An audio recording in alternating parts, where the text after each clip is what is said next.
مساء السكر. دي اكتر نجريسكو جوسي ممكن تجربوها، طعمها بجد فظيع والفراخ فظيعة، لازم تجربوها. اللي هيجربها بجد هيدعيلي. اسمحوا لي اجوعكوا شوية.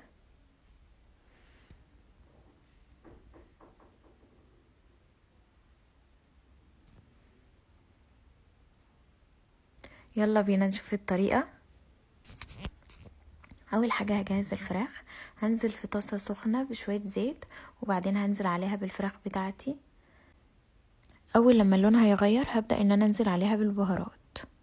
البهارات بتاعتي بتكون معلقة صغيرة توم باودر، معلقة صغيرة بصل باودر، معلقة صغيرة بهار فراخ، نص معلقة صغيرة بابريكا، نص معلقة صغيرة بهارات فراخ مشوية، ونص معلقة صغيرة فلفل اسود.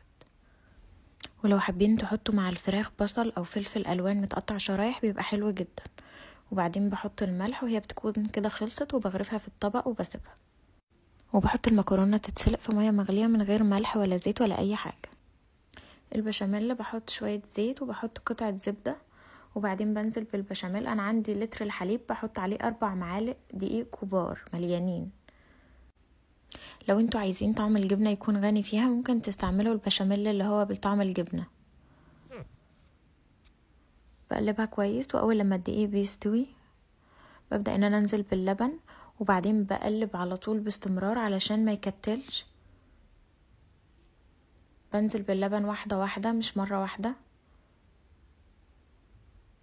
بالمنظر ده كده. البشاميل لازم ان انا افضل اقلب فيه كويس بالمضرب طول ما هو على النار علشان ما يبقاش فيه اي تكتلات. بعدين انا بحط على البشاميل 2 مرقة، وبحط رشة فلفل اسود ورشة بفضل اقلب كويس بالمضرب لحد ما بتوصل للقوام ده.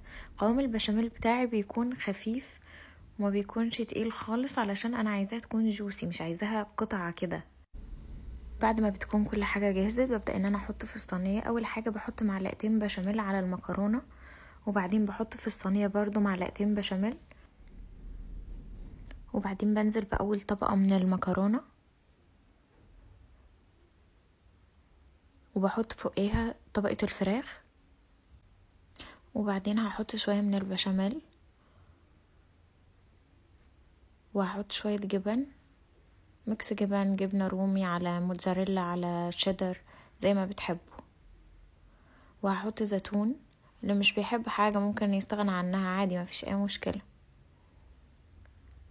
وهنزل بالطبقة التانية من المكرونة،